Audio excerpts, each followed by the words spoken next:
வணக்கம். 4 நாளைக்கு முன்னாடி தமிழ்நாடு கவர்மெண்ட் சார்பாக ஒரு ஷோ நடக்குது. மீன்ஸ் ஒரு செலிப்ரேஷன் சம்திங் மாதிரி. கல்வியில் சிறந்த தமிழ்நாடு. கல்வியில் சிறந்த தமிழ்நாடு. இன்னைக்கு பார்த்தீங்கன்னா கரூரில் 31 பேர் பலி விஜய் பிரச்சாரத்தில். 2 நியூஸ்குள்ள எவ்வளோ லிங்க் இருக்கு பார்த்தீங்களா?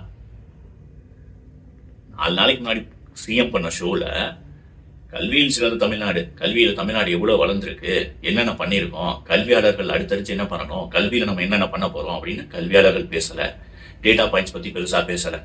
டைரக்டர் வந்துட்டாரு, ஹீரோஸ் மேடையில் ஏறி கதை, அவங்க விருப்பத்துக்கு அவங்க கதை ஒன்று சொல்லிட்டு அவங்க இறங்கிடுறாங்க. அதுக்கு எடுத்து பார்த்தா கரூரில் விஜய் பிரச்சாரம் நடக்குது அப்படின்னா லைவ் டெலிகாஸ்ட் பண்ணுறாங்க. ஆமாம், டிவியில் லைவ் டெலிகாஸ்ட் ஓடுது. விஜய் என்ன பேசுகிறான்றத வீட்டில் இருந்தே பார்க்க முடியும். ஆமாம், கூட்டம் கூடுன்றது எல்லாருக்கும் தெரியும். கூட்டம் இல்லை. இப்படி இருந்தும் அங்கே மக்கள் அளவுக்கு அதிகமாக கூடி 31 பேர் இறந்துருக்காங்க.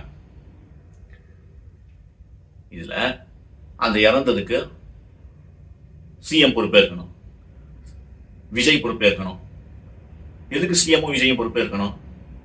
இருக்கிற இடத்துல ஒரு இடத்துல தான் சிஎம் அலோகேட் பண்ண முடியும். அதை விட்டுட்டு விஜய் பொறுப்பேற்கணும். விஜய் எதுக்கு பொறுப்பேற்கணும்? விஜய் ஒரு முடிவு எடுத்திருக்காரு, அரசியலுக்கு வர போறோம்னு. விஜய் அரசியல் பண்றதுக்கு, பிரச்சாரம் பண்றதுக்கு வெளியில வந்துதான் ஆகணும். இவ்வளவையும் தெரிஞ்சு முட்டாள் கூட்டமா அங்க கூடிய மக்கள் எதுக்கும் பொறுப்பேற்க மாட்டாங்க. ஆமா, 3 மணிக்கு விஜய் வர்றாருன்னா 11 மணில இருந்து கூட்டம் கூடி நின்று இருக்காங்க அப்படின்னா இதுக்கு மக்கள் எந்த வகையிலையும் பொறுப்பேற்க மாட்டாங்க. இது எந்த வகையில நியாயம்?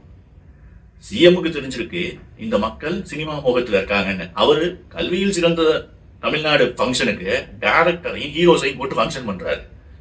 விஜய்க்கு தெரிஞ்சிருக்கு நம்ம போனா கூட்டம் கூடுவாங்க அப்படின்னு. விஜய்க்கு தெரிஞ்சிருக்கு இவங்க எவ்வளவு பிற்போக்கா இருக்காங்கன்றதுலாம் விஜய் தெரிஞ்சுக்கிட்டு விஜய் ஒரு கூட்டத்துக்கு வர்றாரு. கூட்டத்துக்கு வந்து 31 பேர் பலி. இப்போ ஃபிளாஷ் நியூஸ் கண்டினியூஸா ஓடும். அது அவருக்கு ஹைப்பு. ஆமா, அது அவருக்கு கரெக்டா தெரிஞ்சு வச்சிருக்காரு. ஸோ சிஎம்முக்கும் விஜய்க்கு பாக்கி எல்லாருக்கும் நம்ம எவ்வளவு பிற்போக்கா இந்த சினிமா மோகத்தில் இருக்கோன்றது அவங்க சொல்லிக்கிட்டே வர மாதிரி நம்ம இருக்கோன்றது உங்களுக்கு எல்லாருக்கும் புரிஞ்சிருக்கு.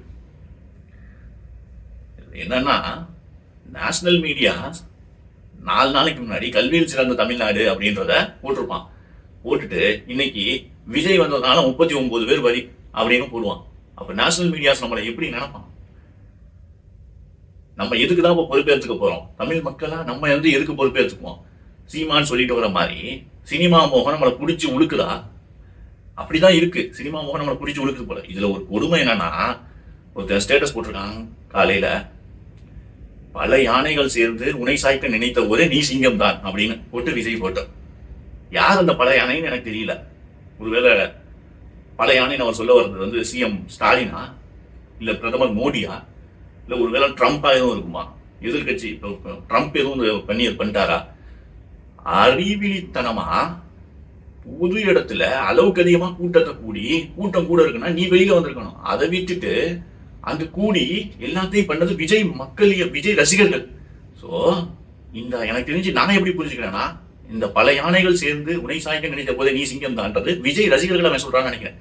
ஏன்னா அவங்களுக்கு தான் விஜய் அரசியல் பண்றது பிடிக்காம ஒவ்வொரு சின்ன விஷயத்தையும் பெரிய காம்ப்ளிகேஷன்ஸ் ஆக்கி ரொம்ப ஒரு எப்படி சொல்றது, ஒரு பிற்போக்குத்தனமான ஒரு அருவருப்பான அரசியலை இங்க எப்படி சொல்றது, ஒரு அருவருப்பான அரசியலை இங்க பண்ணிட்டு வராங்க அப்படின்ற மாதிரி தெரியுது. என்ன சொல்றது, நம்ம தான் பொறுப்பேற்றுக்க முடியும் இதுக்கு எல்லாத்துக்கும். ஆமா, சிஎம் எப்படி பொறுப்பேற்றுக்குவாரு? சிஎம்க்கு என்ன சம்பந்தம்?